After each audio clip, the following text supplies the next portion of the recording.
Chris Johnson's presentation, basically to remind us that a lot of this is actually to sell your newspapers to the public, and the public is absolutely considered as a homogeneous body of consumers.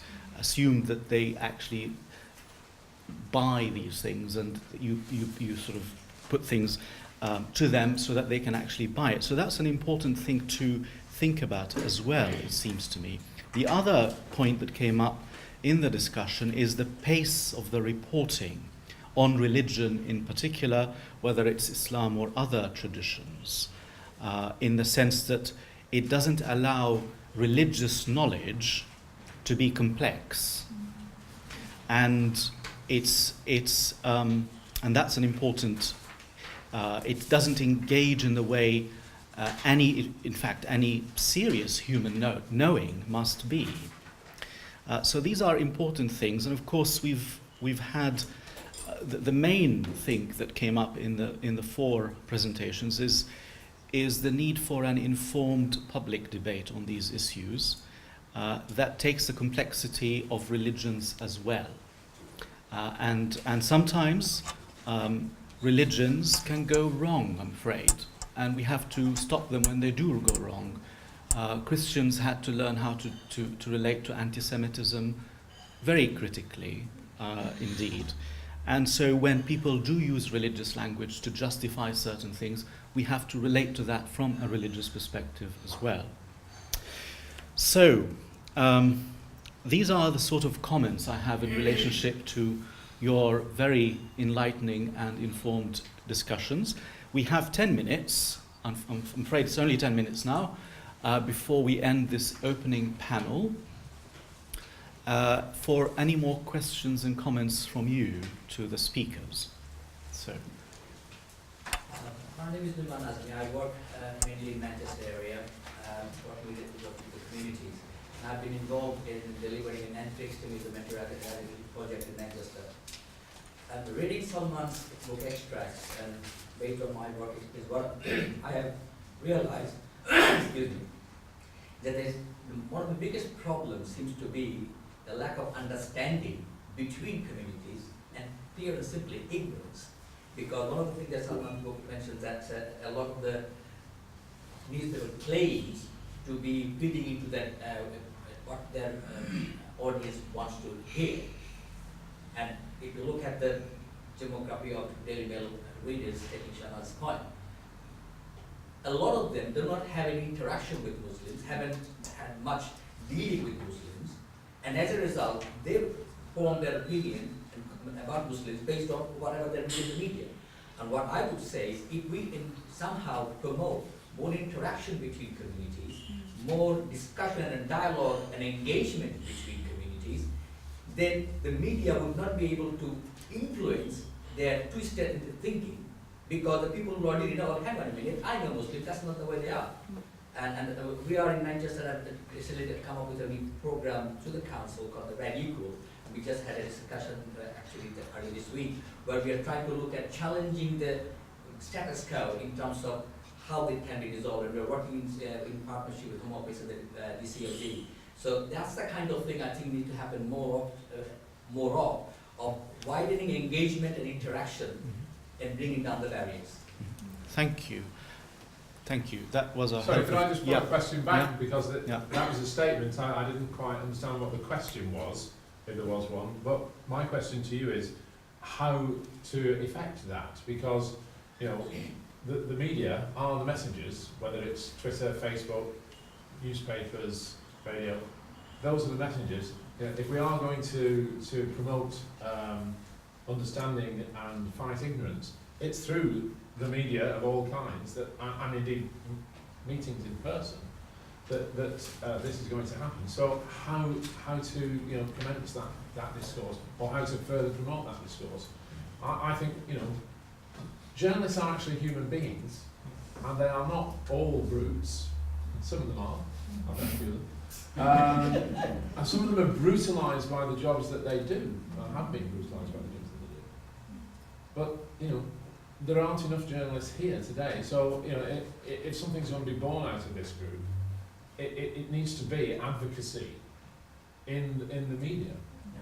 You know, why isn't the NUJ here today? Thank you. So shall we take 2 questions, and then if you introduce yourself, one in the back there, and perhaps the lady there. Yeah.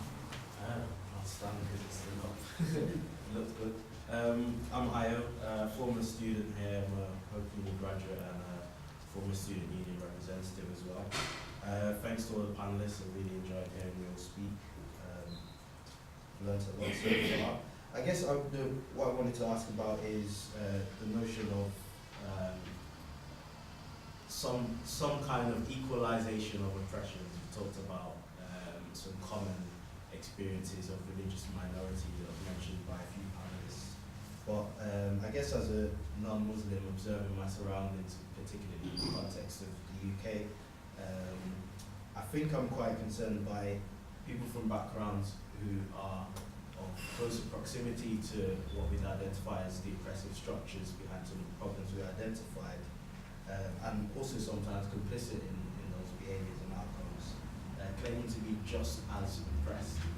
And I wanted to ask the panelists what they thought about that notion and the rise in the sort of flipping of a lot of those concerns and dialogues, especially in similar scenarios in higher education, which is relevant to where we are, such as the plight of the white working class. Thank you. Can we make the questions very brief, if you don't mind? Do you want to raise your second question? Okay, I'll try to make it brief. Shubho Negi from Lancaster University. My question is to Chris, but I'd be happy to hear from the rest of the panel. You mentioned the tweet by the 130 imams. I think it was a letter published in the media, not a tweet.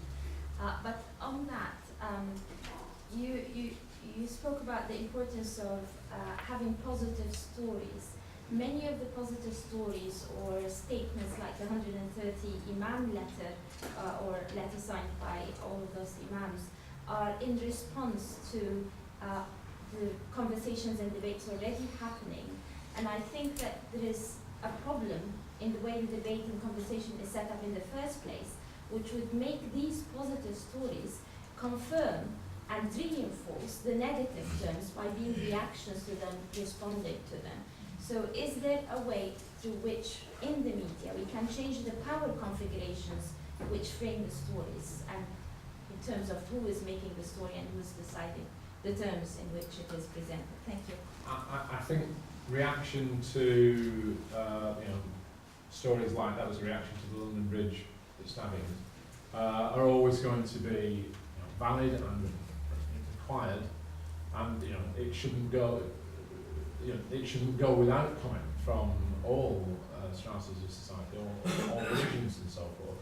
I mean, unfortunately, the Archbishop of Canterbury weighed in with a comment that said no one can claim Islam had nothing to do with the London Bridge terror attacks, which I don't think, actually that's a headline. When you actually read what Justin Welby says, it's far more nuanced than that. But, point being, yeah, that's kind of on the back foot and pushing back against, trying to push back against it, and it was in the context of not performing funerals for the perpetrators. It's a pushback, and it's seen as kind of a drop in an ocean almost. And so what I'm suggesting is that Islam and all the other religions ought to go on to the front foot to promote the good things that are done in the name of religion, and not to allow themselves to be stereotyped as, to be honest, religion is now getting to the stage where it's characterised as a pernicious force in society. Okay, yeah. I just quickly want to add to that. I think there's 3 points to make. First of all, the statement, the Imam themselves, when they contacted media, there was no traction, so they sought MCP's assistance to see if we could push it. And only when we pushed to some of our contacts that it started getting some traction. But on a broader point, I think the notion that Muslim has to do more, I think, comes from the wrong perspective. Let's take some examples. Manchester attack and the aftermath could have been much, much worse if we had a different mayor with a different attitude.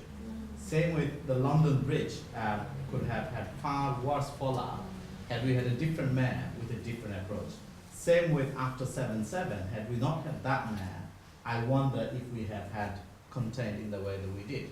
So what it shows is that ultimately the leadership has to come from people who are more ingrained in society with slightly more stronger and more wider backing.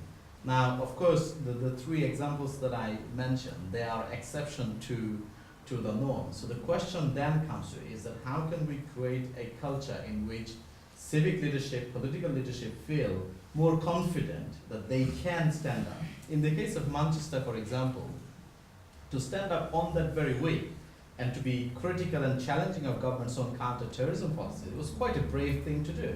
I can't think of another politician who would have shown that courage. So the question is, well, I don't think it's just Corbyn. There are bigger stories behind, So the question is, why can Andy Barnum show that leadership, but many others cannot?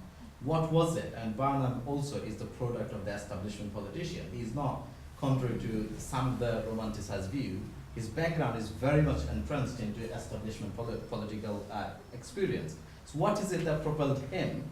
I mean, in a way, Sadiq Khan and Ken Livingstone, the other two examples, they come from the fringes in many respects, and then became mainstream. But in the case of Barnum, he was very much an establishment figure. So what is it that propelled him to take the stance and be brave enough to do it, and it doesn't happen? So that's probably something that we could look into. Right, we will end with Shinaz's comments. I do want to come back to the question at the back, because it's slightly unfair to sideline. But on Shahruk's point, I think it's worth reflecting on the locations that Tal has picked out, London, Manchester, is that these are going to be cities with ethnic majorities in the future. And what you're finding among political leaderships is that they are balancing the necessities of their direct constituencies with a national platform. And it's a really important way in which we engage with what we want to see in terms of a shift in the power structure. The second point I would raise is that we shouldn't be blind to the power structure as it currently exists and the incentives to perpetuate a certain type of discourse, because that also comes from somewhere.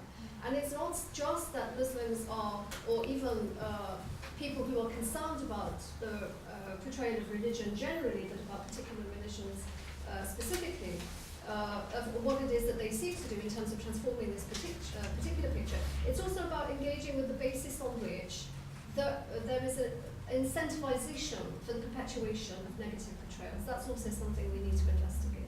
The question at the back, I'm afraid I didn't completely understand, because I don't know if what you're addressing is the issue of structural racism and the effect that it has irrespective of the minority group in question, or whether or not it's something in relation to competing victimhood status between minority groups. Both. Well, I think you've got enough time. I wasn't sure where to actually place it. But I would say this, that Muslims are about a third of the BME population in the UK.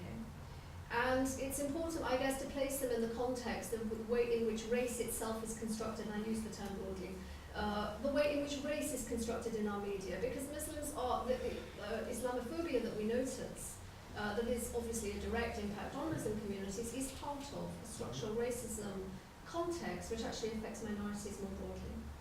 Thank you. I think we will have to come to an end here. I think the question that actually sums a lot of these discussions is what is the responsibility of the media for quality of communication in a society. Serving our democracy has to come with defending a non-corrupt communication. I think that's really what strikes me as the summing up of all this discussion. Before we end, I think Salman wants to guide us through the rest of the following sessions. Thank you. Thank you, Yazid, for doing a splendid job as the chair, and the panelists for keeping time. I mean, we are really short of time because a lot of things trying to cram up in one day. Just going to make a quick, I think all of you have in your folders the workshop groups distributed. So this is room 2. So this is the room where